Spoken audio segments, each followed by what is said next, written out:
আপনার বাবরি মসজিদের নির্মাণ কাজ এবং তার পরের দিন থেকে অর্থাৎ পলাশী থেকে ইটাহার পর্যন্ত বাবরি যাত্রা, এটার আপনি মোটামুটি কি শিডিউল ভেবেছেন যদি আমাদের একটু বলেন। বাবরি মসজিদের ভিত্তি স্থাপন তো 6 ডিসেম্বর হয়ে আছে। আগামী 11 তারিখ বুধবার বেলা 10টা থেকে 1200 মুসলিম সমাজের যারা কোরআনকে মুখস্থ রাখেন, হাফেজ বলা হয়, মৌলানা, কারি, হাফেজ, মুফতি, 1200 জন, তারা 10টা থেকে 12টা 2 ঘন্টা কোরআন তেলাওয়াত করবে, অর্থাৎ কোরআন খতম করবে। তারপরেই 12টা থেকে 12:30টার মধ্যে আনুষ্ঠানিকভাবে ইঞ্জিনিয়াররা এবং যারা নির্মাণ শ্রমিক তাদের উপস্থিতিতে বাবরি মসজিদের কনস্ট্রাকশনের কাজ শুরু হয়।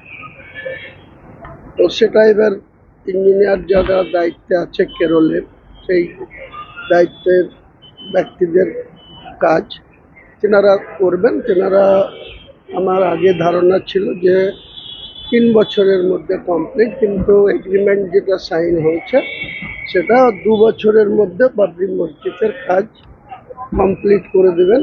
ওনারা আমাদের সঙ্গে এগ্রিমেন্ট করেছে, কেরলের একটা কনস্ট্রাকশন কোম্পানি। পাশাপাশি আমরা বাবরি মসজিদ নিয়ে অনেক সমালোচনা, অনেক পর্যালোচনা, অনেক বিরোধিতা, বিশেষ করে রাজ্যের শাসক দলের একটা অংশে এবং মুসলিম সমাজের একটা মাইনরিটি যারা তৃণমূলের সংগঠনের সঙ্গে যুক্ত, তারা একটা বিরোধিতা লাগাতার এখনো চালিয়ে যাচ্ছে। রাজ্যের মন্ত্রী সিদ্দিকুল্লাহ চৌধুরীও গত 2 দিন আগে ওখানে এই উদ্দেশ্যে তার সংগঠনকে রাস্তায় নামিয়েছে, জমিয়তুল হিন্দ, এবং তার সঙ্গে আরও কিছু মাইনরিটি সংগঠনের লোকরা আজকে অমুসলিমের থেকেই মুসলিমদের একাংশটাও সরাসরি রাজনৈতিক স্বার্থে এটা বিরোধিতায় নেমেছে বলে আমি মনে করি। এই জায়গা থেকে আমার প্রশ্ন সেটা হচ্ছে যে আপনি যেটা করছেন, আপনি বারবার বলছেন যে সেটা শুধুমাত্র মুর্শিদাবাদ নয়, গোটা রাজ্যের সংখ্যালঘু মানুষ যাতে আসতে পারেন, বাবরি মসজিদের মধ্যে একটি দর্শনীয় মসজিদ দেখতে পারেন। এই অবস্থায় যেটা আমাদের কাছে এখন পর্যন্ত খবর, মুর্শিদাবাদের গণ্ডি ছাড়িয়ে আপনার ওই 100 গাড়ির কনভয় বাবরি যাত্রার যেই মুহূর্তে মালদা জেলা স্পর্শ করবে, সেই মুহূর্তে কিন্তু মালদা জেলাতে আপনি একটা রাজনৈতিক বাধার সম্মুখীন হতে পারেন। কিভাবে তার মোকাবিলা করবেন? কোনো বাধাই আমাকে বাধা আমার কাছে কোনো হবে বলে মনে করি না। কোনো বাধা আসলে সে বাধাকে অতিক্রম করার ক্ষমতা আমার আছে। আমি কারো বিরোধিতা যেমন করতে চাই না, কেউ আমার সামনে রুখে দাঁড়ালে সেটা কী করে প্রতিহত করতে হয় হুমায়ুন কবিরের জানা আছে। পলাশী মনুমেন্ট থেকে শুরু হবে 235 কিলোমিটার বাবরি যাত্রা। ঠিক 12 তারিখ সকাল 9টায় স্টার্ট হবে।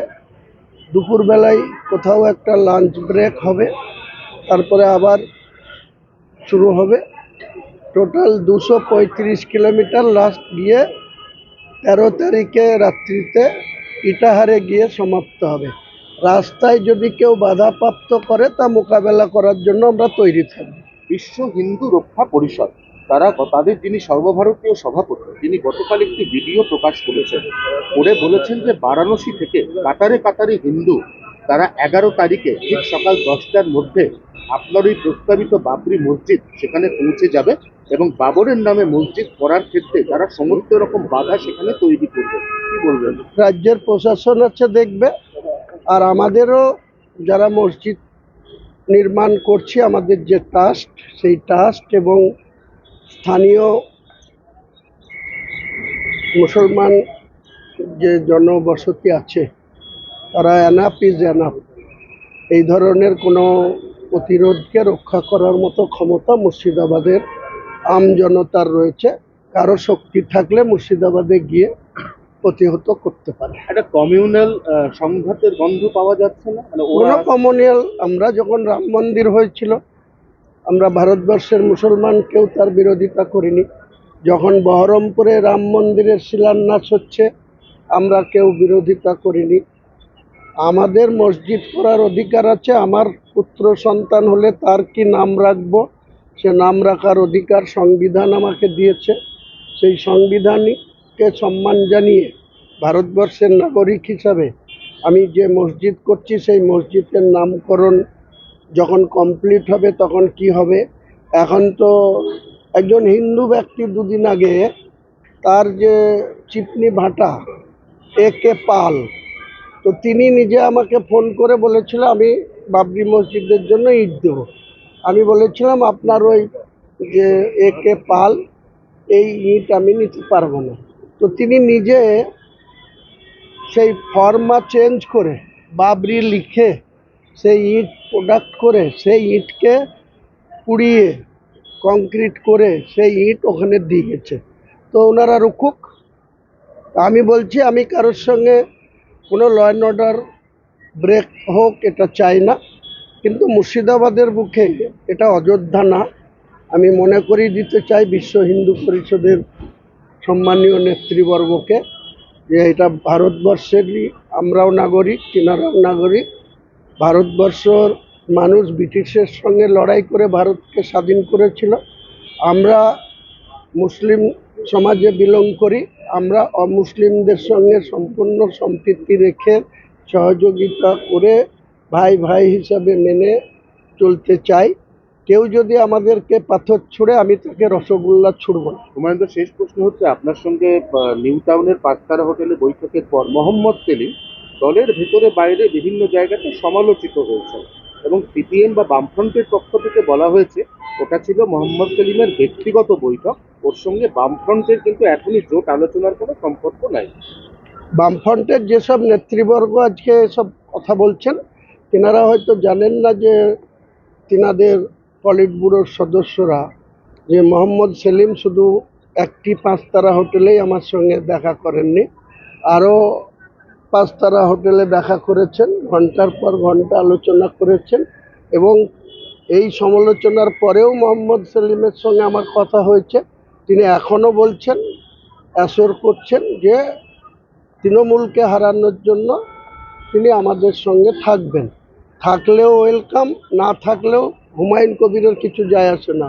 জনতা উন্নয়ন পার্টি ডাইরেক্টলি বলছি এই সরকারের বিরুদ্ধে এবং সাম্প্রদায়িক বিজেপিকে রোখার জন্য রাজনৈতিকভাবে আজকের দিনে পশ্চিমবাংলার মাটিতে নিজস্ব শক্তিতে 182টা আসনে লড়াই করার মতো শক্তি অর্জন করেছে এবং সেই লড়াই হবে। এবং আগামী নির্বাচন এপ্রিল মাসে যেটা অনুষ্ঠিত হতে যাচ্ছে সেই নির্বাচন আপনাকে আগাম বলে দিলাম, প্রেডিকশন করে দিলাম, কোনো দলই বহুমতে পৌঁছাতে পারবে না, মেজরিটিতে পৌঁছাতে পারবে না, 148-এ পৌঁছাতে পারবে না। ত্রিশঙ্ক অ্যাসেম্বলির রেজাল্ট হবে। যেদিন ত্রিশঙ্ক হবে আগামী দিনে কে সরকার গড়বে, কার সমর্থনে কে চলবে সেটা ভবিষ্যৎ কথা বলবে। তৃণমূলের তরফ থেকে আপনার সাথে কি যোগাযোগ করেছিল 14টা আসনে সমঝোতা করতে চাইছে মুর্শিদাবাদে? এই ব্যাপারে আমি কোনো কমেন্ট করব না। যারা তৃণমূলের হয়ে কাজ করে তাদেরকে জিজ্ঞেস করুন গা। একটা টাইমে হুমায়ুন কবিরকে অনেক অপমান অসম্মান করা হয়েছিল। এখন প্রশাসনের মাধ্যমে এবং যারা এদের হয়ে দালালি করে তারা বিভিন্নভাবে বলছে যে যা হয়েছে হয়েছে, মুর্শিদাবাদে একটা সিট অ্যাডজাস্টমেন্ট। কিন্তু আমি এই দলটার জন্ম হয়েছে একটাই কারণে, যে তোলাবাজি করা, মানুষের সঙ্গে মিথ্যাচার করা, শুধু সরকারি কোষাগার থেকে মন্দির করা, তারপরে এই যে শুধু বাজেট হলো ভোট অ্যান্ড অ্যাকাউন্ট, তাতে কোনো কর্মসংস্থান নেই।